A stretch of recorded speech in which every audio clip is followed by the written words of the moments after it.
ফ্যাসিবাদকে বিদায় করেছি, তখন একদল আমাদেরকে সেই গণতান্ত্রিক অধিকার থেকে বঞ্চিত করার চেষ্টা করছে, একটি ঘৃণ্য ষড়যন্ত্রে লিপ্ত হয়েছে আবার সেই গণরুম গেস্ট রুম ফিরিয়ে আনার জন্য। আমরা তাদেরকে মনে করিয়ে দিতে চাই, এই ঢাকা বিশ্ববিদ্যালয়ে মুসলিম লীগের সন্ত্রাসী সংগঠন এনএসএফ এর কবর রচিত হয়েছে।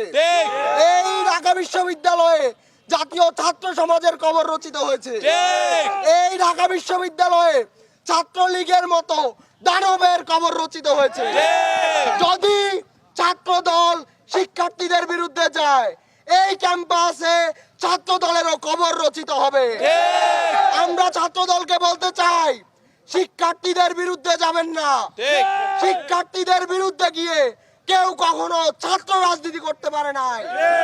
আপনারা যদি ছাত্রদের নিয়ে রাজনীতি করতে চান, তাহলে ছাত্রদের যে ম্যান্ডেট, ছাত্রদের দাবি দেওয়া অনুযায়ী রাজনীতি করেন, না হলে টেম্পু স্ট্যান্ডের চাঁদাবাজির রাজনীতি এই ক্যাম্পাসে কখনোই হবে না।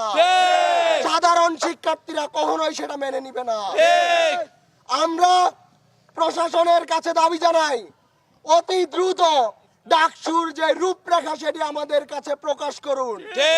আমরা অতি দ্রুত ডাকসু চাই। আমরা এই এক সপ্তাহের মধ্যে, আমরা অতি দ্রুত সময়ের মধ্যে ডাকসুর রোডম্যাপ চাই এবং অতি দ্রুত ডাকসু বাস্তবায়ন করার জন্য যা যা পদক্ষেপ নিতে হয় প্রশাসনকে সেটা অতি দ্রুত সময়ের মধ্যে নিতে হবে।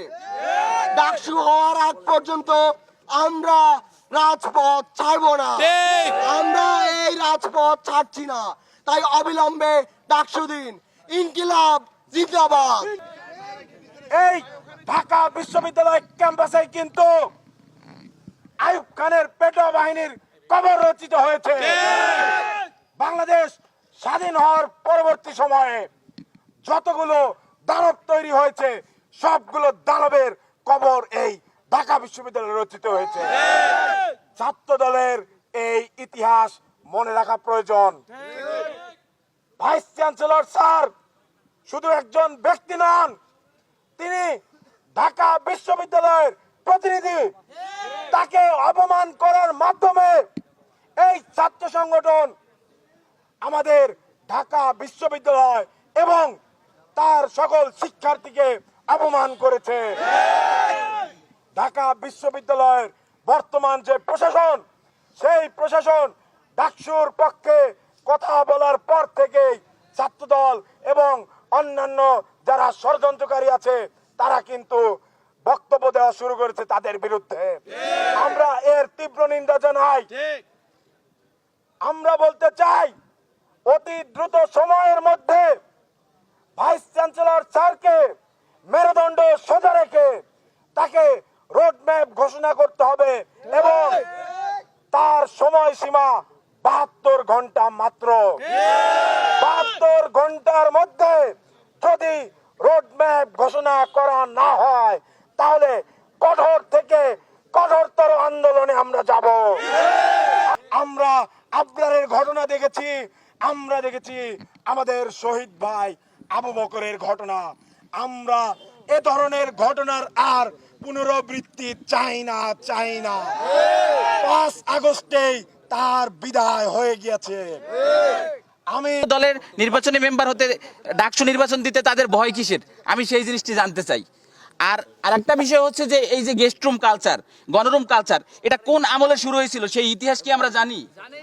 তাহলে আমরা কিভাবে ভরসা করতে পারি যে সেই গণরুম, সেই গেস্ট রুম, সেই প্রোগ্রাম আবার চালু হবে না?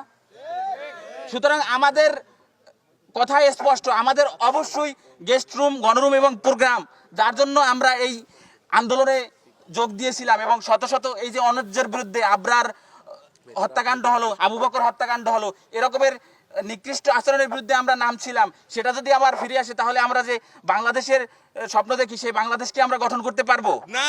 আমরা এই ডাকসুর জন্য, আমরা আমাদের সাধারণ শিক্ষার্থীদের সুন্দর জীবনের জন্য এবং প্রথম বর্ষ দ্বিতীয় বর্ষ শিক্ষার্থীদের যেন প্রথমে এসেই সিট পেতে পারে, তারপর তারা গ্রাম থেকে আসে তাদের যাতে কষ্ট না হয় এবং তারা পরিশেষে যাতে সুন্দরভাবে ঢাকা বিশ্ববিদ্যালয়, MIT, অক্সফোর্ড এবং হার্ভার্ডের মতো